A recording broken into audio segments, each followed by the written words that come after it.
So good evening, everyone. Welcome. Also, welcome to Carmen here for the first time. Welcome. So let's settle into our evening with our meditation. So just establishing our comfortable sitting position, aligning our body with some degree of symmetry, balance, poise, helping to enable an inner mindful presence. Our eyes gently closed, helping to bring awareness within. And having our initial deep, relaxing, letting go breath.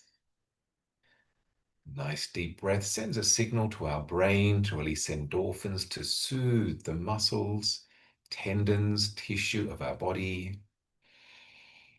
And the outgoing breath is also a psychological symbol of letting go. So breathing out, letting go of issues, worries, concerns, moving the mind beyond the ways of the world. Allowing ourselves to settle into the present moment, this place and point of existence, the present. Meditation is an opportunity to simply be, being and knowing, rather than always being caught up doing and thinking, coming back to simply being, breathing, knowing in the present. And before we bring our awareness to our breath, our reference point for the present, just relaxing awareness down into the body, breathing out stress, tension, feeling into the body, grounding awareness in the body.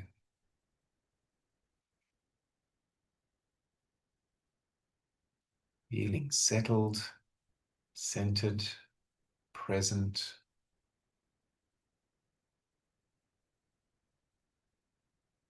Even coming to our senses, both literally and metaphorically.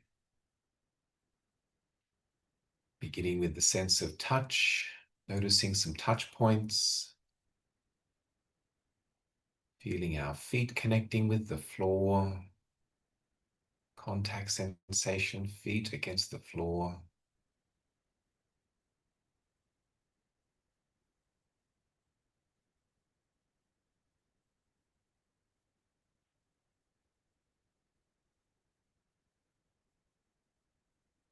And bringing our awareness up to sense and feel the touch of our body connecting with the chair, cushion, meditation stool, whatever we might be sitting on, sensing and feeling that contact sensation. Our body against the chair, cushion, or stool. Just noticing, sensing, feeling.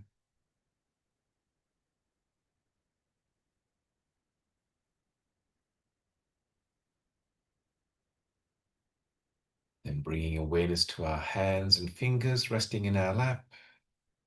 Just sensing whatever they're touching, maybe one hand resting in the other, or touching the fabric of our clothes. Just noticing, sensing, feeling.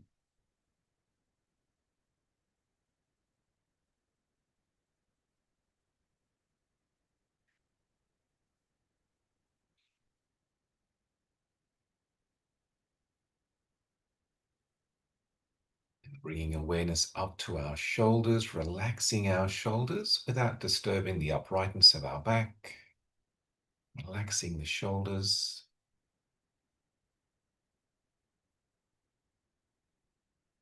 And feeling with awareness down into the chest area. Relaxing the chest area so we can breathe freely.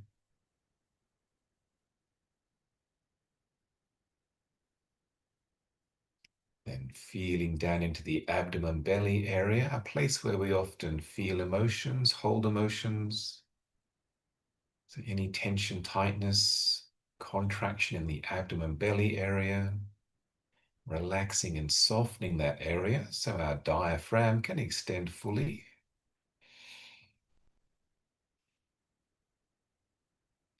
And then feeling the soothing motion as we breathe, the gentle rising up with the in-breath, relaxing down with the out-breath, feeling that movement rising, relaxing, rising, relaxing, letting our body find its own natural rhythm and process of breathing.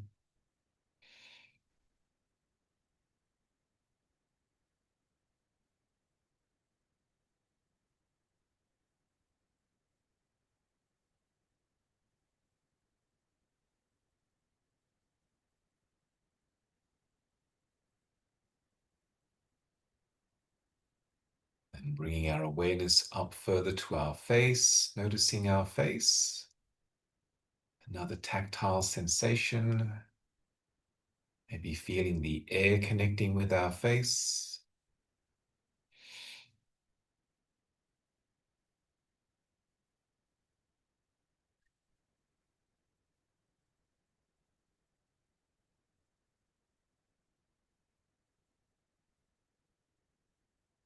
And as we come further to our senses, then bringing awareness to the sense of sight and seeing, as we see some degree of light coming in through the closed eyelids, perception of lightness, brightness, a color patterning, or just a blankness. So noticing that sense of sight, seeing, lightness, brightness, or blankness through the closed eyelids.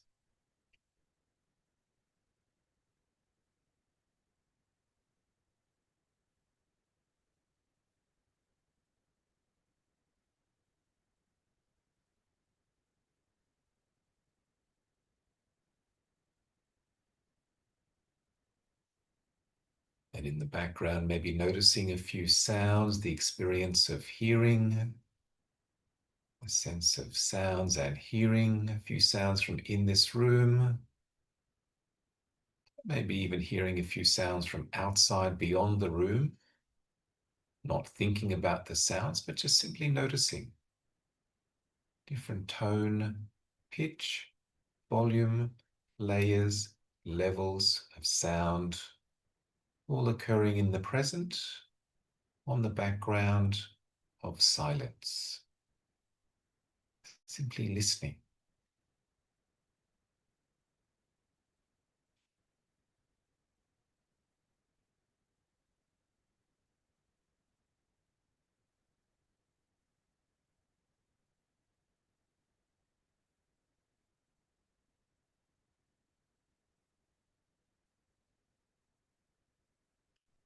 And then the last two physical senses, sense of smell and taste.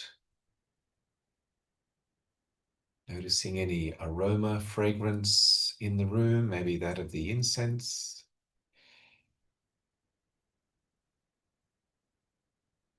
Also noticing maybe any residue taste flavors in the mouth.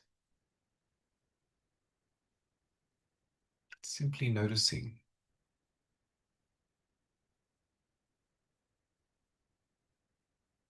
These five physical senses, these doors through which we experience life.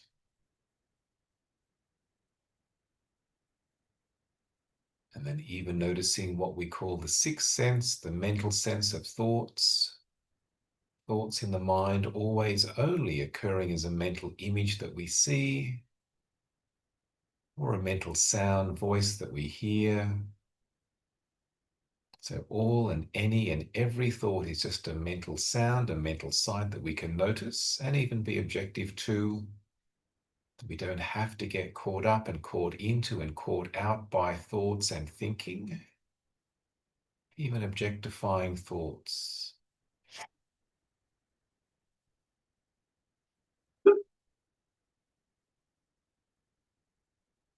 Becoming aware of the fundamental flow of experience, pure and simple, experience through the senses in the present moment, helping the mind move beyond comment, commentary, critique, complaint, concern, just aware, pure and simple.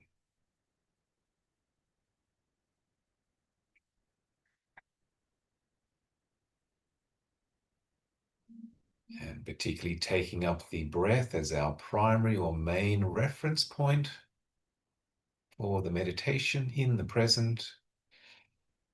Breath at the nose nostril area, that sensation of the inflow, outflow of each breath. Gently receiving the in-breath, relinquishing, letting go, that it becomes the out-breath. Feeling and knowing each breath, breath by breath, moment by moment. Enabling an inner calm composure of mind and body.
Please help yourself to some tea, biscuits if you wish.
Got something.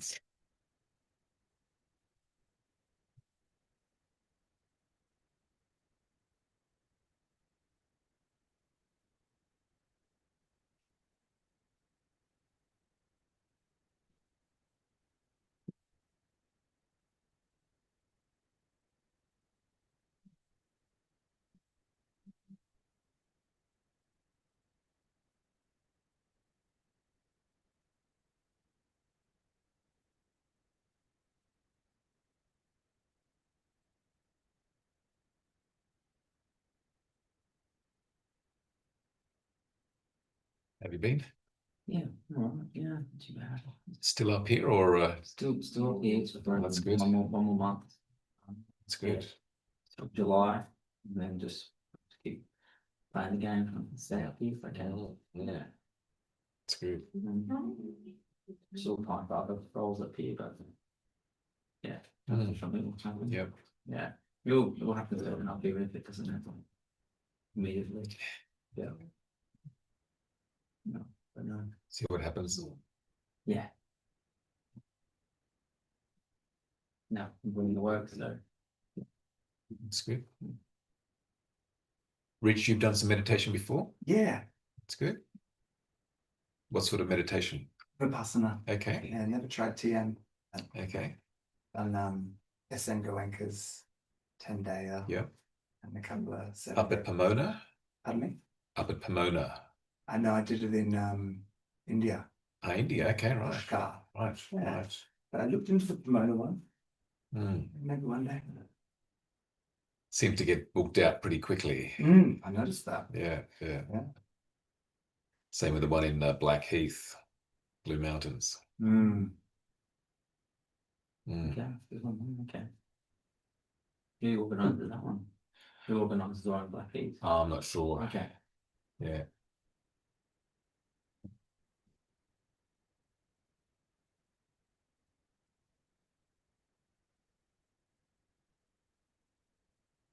Anna, can I get you to turn the light on in the corner there, the top left? Yep. Well, Yep. have you got a dimming switch? No, we don't actually. Lynn, can I get you to hand those out?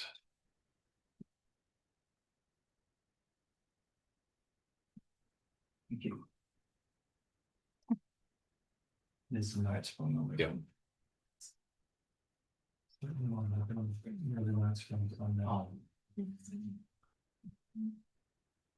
Have another copy if you like. I'll actually look at some more. Yep. Yep.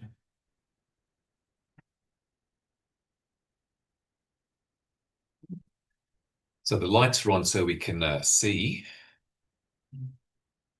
And this evening, a Thursday after a Sunday retreat day. So usually on the Thursday after a Sunday retreat day, we have a bit of a debrief with what we heard, or what those that were there heard, and also a bit of a recap for the things that were spoken about on the Sunday retreat. So that last Sunday, the 14th of June, so we had a half-day meditation retreat here. There's about 17 people came and about 4 people online, which was good. And the theme was meditations and reflections in remembrance of Ajahn Chah. And which is why I have this photograph. It's actually a photograph of the painting set up, and some of the books that of his teachings. Also, there's a photograph of, or it's actually a photograph of a painting on the shrine here as well by the Buddha. So Ajahn Chah was my teacher in Thailand, and he's very, very well known throughout Thailand as one of the significant forest meditation masters. And so he lived between, was born in on the 17th of June, 1918. And died on the 16th of January 1992, age 73. So it was his birthday actually yesterday, hence the Sunday retreat session. And also I tend to have a retreat around that time because on the 16th of June, it's my father's birthday, who also was a Buddhist, and inspiration for me becoming a Buddhist monk myself, and then going to Thailand to be with Ajahn Chah. So a sense of special type of occasion, special type of remembrance. And so for our session on Sunday, we particularly looked into what the fundamental sort of prime principles of practice that Ajahn Chah emphasized. And whilst he had many Western students, including myself, and we could even probably say that of all the Asian Buddhist meditation teachers, he's probably had the most Western students, not because he was eloquent in English. He didn't speak English at all. He didn't write either. So, but it was through his profound understanding of the Buddha's teachings, his own depth of insight, and his way of conveying that through his whole persona, let's say, not just in what he would say as giving teachings, and he was a great inspiration through his teachings, but through his way of his being, his beingness, his example. And um, we on the retreat day showed a couple of videos that included him. They were made by the BBC back in the 70s. So the Buddha comes to Sussex, showing that the Western monks that had settled in West Sussex, and how they were received by the locals, which was quite mixed as well. That was, they went there about 77, so been there for nearly 50 years, and so very much a thriving monastery with many people that have actually moved to the area to be close to the monastery. And there's now 4 branch monasteries in England, and also branch monasteries from there in Switzerland, in where else? In New Zealand, there's one in Australia, and also Italy, one in near Spain. I forget what the country is. Anyway, there's quite a few branch monasteries around the world that have developed from the ones in England. But Ajahn Chah's teachings were such that they, whether you were a Westerner or a Thai, they were very much the same teachings, and people could relate to them because they were quite profound but fundamental, sort of fundamental in their simplicity, and therefore they cut through a lot of the superfluous stuff that often the mind can get caught up into. So keeping things basic, keeping things simple, keeping things uncomplicated. And the 4 main principles that in a way he embodied and taught from, the first one being to live in and close to nature. And so hence being a forest monk, living in forest jungle environments, and the appreciation that being in the forest, you need to live simply. You need to be very mindful because there's lots of forest creatures that you share the forest with. Many of them could be quite dangerous if you tread on them or if you um, confront them. So it's about, being mindful, being respectful of the other creatures in the forest, and also learning from the forest, learning from nature. So Ajahn Chah pointed out that nature is a great teacher, but we need to slow down and look and listen. Um, and then nature will show us the reality of nature itself, the nature of our own bodies and minds, and also that sense of just calming and grounding through being in nature. So nature has a lot to teach us. And there's a little quote that I put there from him: "The forest is peaceful. Why aren't you? You hold on to things, causing you confusion. Let nature teach you. Hear the bird song, then let go. If you know nature, you'll know Dharma." Dharma is the word for truth or wisdom teachings. If you know Dharma, you'll know nature. That's from Venerable Ajahn Chah. And in many ways embodying the 2,500-year-old teachings of the Buddha, which very much were about living in and living close to nature if you can. Certainly for the monastics, monks and nuns, the importance of living in or close to nature to help keep things simple and sort of to be away from the ways of the world, the hustle and bustle, having a quiet space to be in.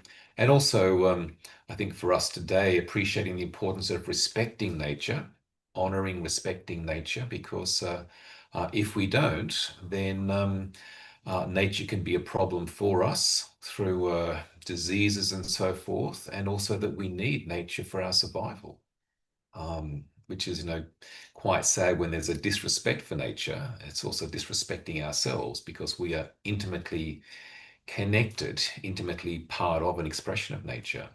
So when we distress and disturb nature in various ways, ecologically, environmentally, then we're actually going to cause problems for ourselves, for our humanity, for our species. So Ajahn Chah was very much about protecting nature, looking after nature, because in doing so, nature will then look after us. The second principle is to seek simplicity. And all of these principles, I think, really relate to everybody. Is, we don't have to be a student disciple of Ajahn Chah. We don't need to be a monk or a nun to appreciate, yeah, this is really important. This relates to us, and these are things that we need to engage and use in our life for our well-being. So being able to live more simply, to simplify our life, because I think there's a great tendency for things to become complex, become complicated, become confusing. And so to emphasize simplicity, really, really important. And certainly Ajahn Chah embodied that in living a very simple life as a forest monk. And he wore the same robes as the other monks and ate the same food and had the same routine. And so lived very simply, very humbly. And that was an ongoing example to the others. It's just like just because someone's been a monk for many, many years and is very wise and special, no special treatment. Sort of keep it basic, keep it simple, keep it easy. And so that again, for our sort of learning, it's easy to get caught up in the complications, and life can get busy and doing too much, and even how our way of life and routines can then affect our mind. Our mind becomes complex and overwhelmed with lots and lots of thoughts. So using meditation just to come back to keep it simple, keeping our meditation practice simple, meditation to help quiet and calm the mind.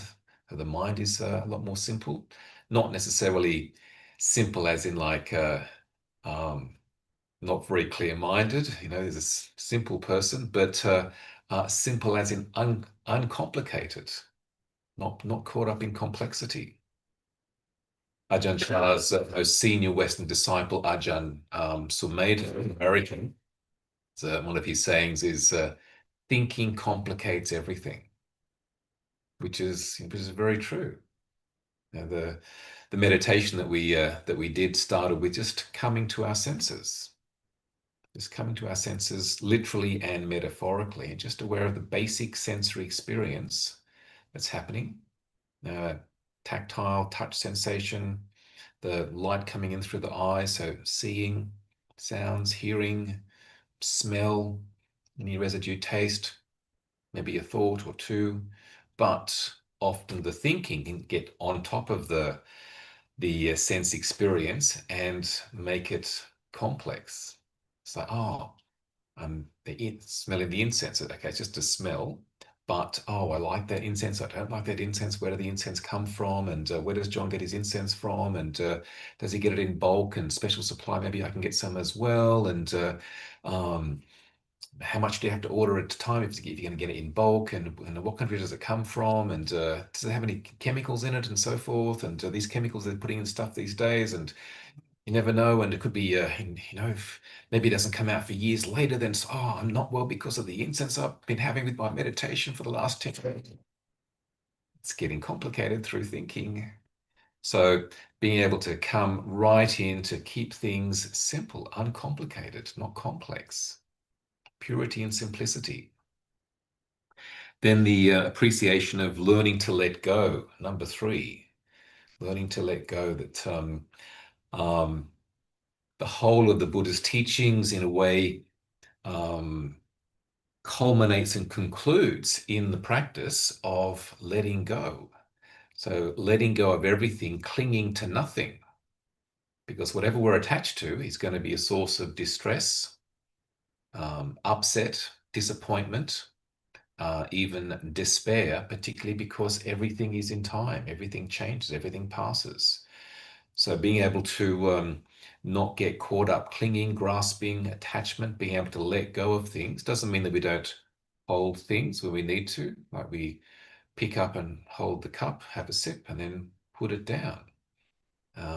So that the right use of things, but fundamentally being able to let go of things. Our whole life is sustained by allowing in an in-breath. Don't keep it. And you keep that in-breath for more than 2 minutes, it gets painful. You've got to breathe it out, let it go. Then you can have another in-breath, etc., etc.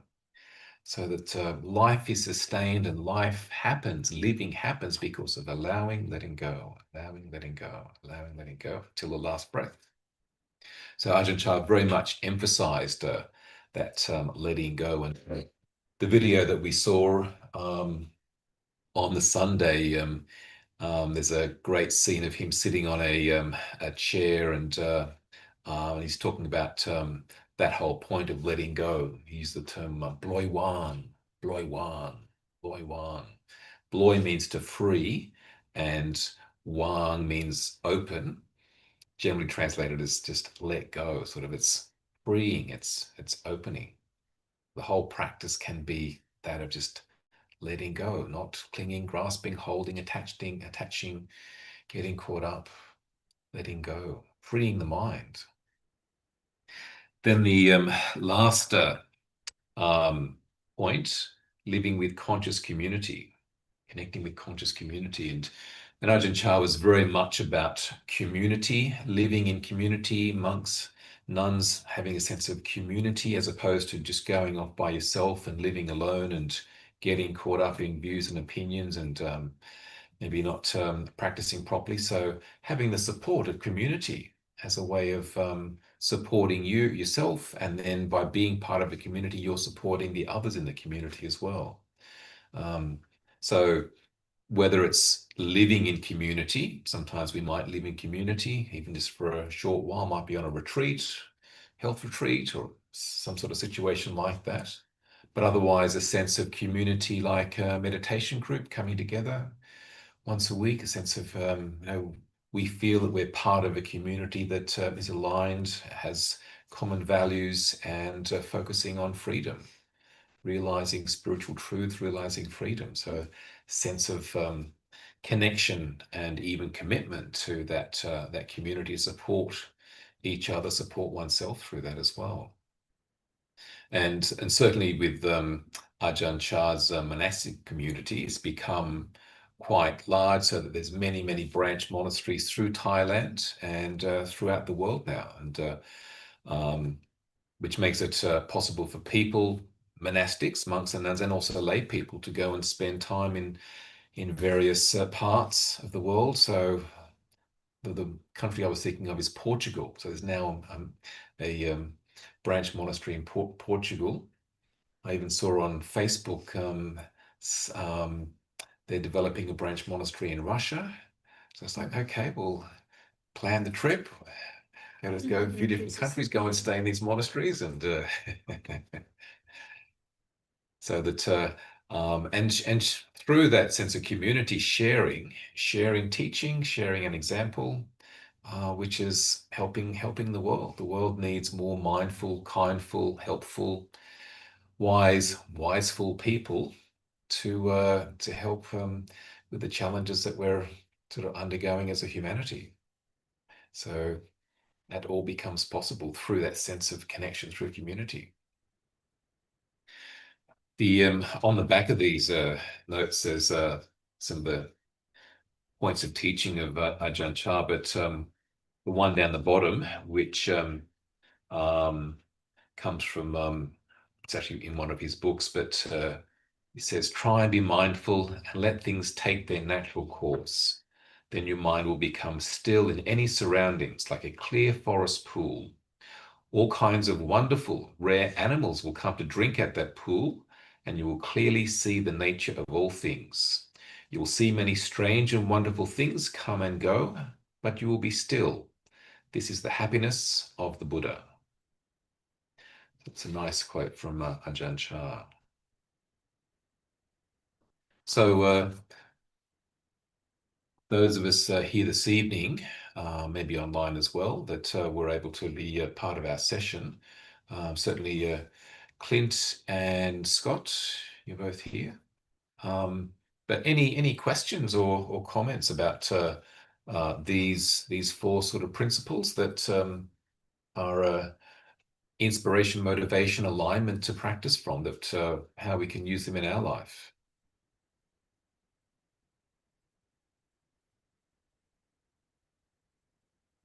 There may even be one that sort of stands out more than another for you. So, oh well, yeah, that's really important. I'm looking to do that, or that's how I live.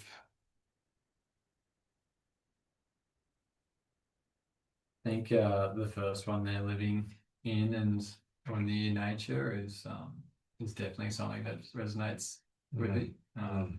Living up on the hill here, it feels like I can step out into the forest just straight off the back porch. Yeah. So it's nice like that, and it reminds me of a quote that it sort of ties into what we were talking about at the this quote said that when you have time, you should spend half an hour walking in nature quietly. When you don't have time and you're busy, you should spend an hour. That's good. I think there's some healing properties around walking through nature and being part of it. I feel like if I visit a city for any time and just only walking on concrete and surrounded by buildings and lights, feel like something's missing. Yeah. So that living in and close to nature really resonates with me. That's good. Yeah. In many ways, certainly in this area, a lot of people come to live in the Tweed sort of area, live and work in the Tweed area because of the closeness to nature, and whether it's the mountains, the range, the valley, or the sort of seascape, the sense of the beauty of this area, and because it's nourishing for one's mind, body, soul. I just read of I had the fortunate privilege of living in Japan for some time, and just recently, like in the last few days, something dropped out of an old book, and it was these 370 kilometers of pilgrimage of the three biggest pilgrimages are in Japan. I was like, what? I didn't even know that. And I have done part of one of them, and it was this like ninja village. We took all our families and had the kids jumping out of trees, and it was just like by the end of it, no one was speaking. Everyone was whispering if they had to say anything. And I was just like, so prompted. But it's all in nature. It's all these big cedar trees. There's like layers or avenues of just it's nature, yeah. Well, the Japanese have the concept Shinrin Yoku, Yes. tree bathing, Yes. or forest that's right. bathing. Yeah. About 10 years ago, I did a weekend retreat at the Buddhist Retreat Center in South Africa, somewhere in South Africa. And I remember one thing just in related to principle number 3 there. The woman who was leading the retreat, she had a whiteboard and a marker, and she'd written something, and then she said, now about letting go, remember letting go isn't letting go and dropping it completely. You know, sometimes letting go, and she had a marker in her hand, is letting go, but still holding it, still having it. Supporting. You're just not holding the tension over it. Yeah. And that's always stuck with me. It's, you know, it's not all or nothing. Sometimes it's living like I'm experiencing grief at the moment, and grief is something that sticks with you for sometimes longer than you realize. And you're not going to leave it behind necessarily. It's letting go, but it's there. I love that, because one of the reasons I came tonight was the idea of attachment, and it came up in our meditation group last week about detaching from family. And as a mother, I struggled with that. I was like, detached from my children. And then the more I've sat with it, the more it causes me pain when I attach to them. So that is a great analogy, because I'm holding them, whether I'm talking with them, whether I'm engaged with them, whether I'm not. I mean, my heart is holding them forever. When I'm not here, I'm still going to be holding them, right? So it was nice to hear that. Yeah, because as you pointed out, Rich, it's, you know, it's about the wisdom of not thinking, oh, if I'm letting go, I'm going to just drop it or throw it away. But there's that sense of just letting go can be opening, and it's still supported there. Yeah, the word opening, like you said, I can't remember, blind. Yeah, there was open. Yeah. There. Rich, who was the woman that was teaching the retreat? Oh, no memory of her name. I think she'd just come in and could facilitate a retreat. But I did get the chance to meet the owner, and he was an elderly fellow, 70s or 80s, and he bought it. He gave me his story and told me how he bought the place, and it just grew and grew, and it was quite incredible. The Buddhist Retreat Center. Right. Yeah, there was a monk and nun in the monastery in England. He was American and she was English. They ended up leaving, disrobing and getting together, and they developed a retreat center called Ixapo, I think, in South Africa. So they've lived there for many years teaching, but doesn't sound like it was them. Wouldn't be the same one, no. Yeah. Great. South Africa's beautiful. Scott, any thoughts or reflections from the retreat? I had reflected. The videos were interesting. Just the a couple of things was the just seeing the example of the community. That was interesting. I hadn't ever heard or seen Ajahn Chah speak, like, and that was I don't know what the words are. It's affecting.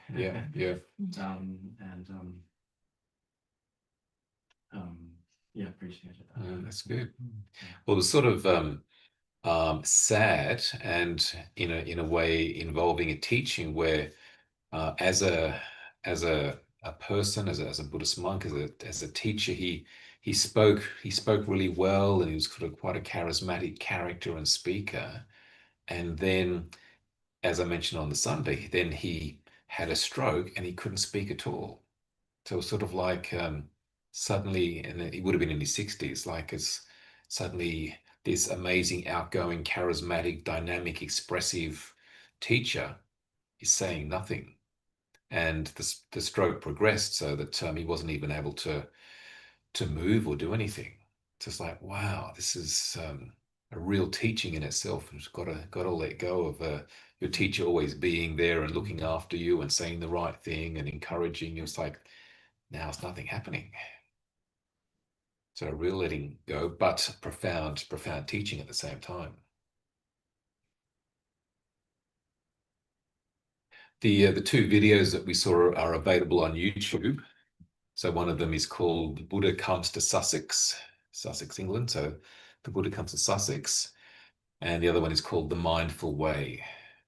So they're both produced by the BBC, and they're back in the 70s. The Mindful Way shows Ajahn Chah in Thailand with the Thai monks, and also there's a number of Western monks there in the branch monastery as well. Were you there around that time? I didn't. Are you? Yeah. I went there in 83.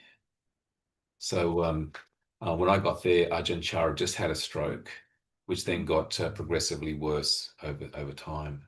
So I was trained with some of the other monks to do nursing. So we did nursing. I do a 2-week shift, tend to do the night shift, and so he was looked after. They built a special type of hospice for him in a corner of the monastery, and so monks would there'd be like 3 or 4 months on a shift and care for him 24/7. So turning him every couple of hours and massaging and sort of doing his sort of feeding and so forth. And so he lived for many years like that because he was looked after so well. Mm. Which in a way was, yes, it was a teaching in itself, but a great privilege to be able to support someone like that. Mm. So when I left the monastery, I was able to get a job in a nursing home.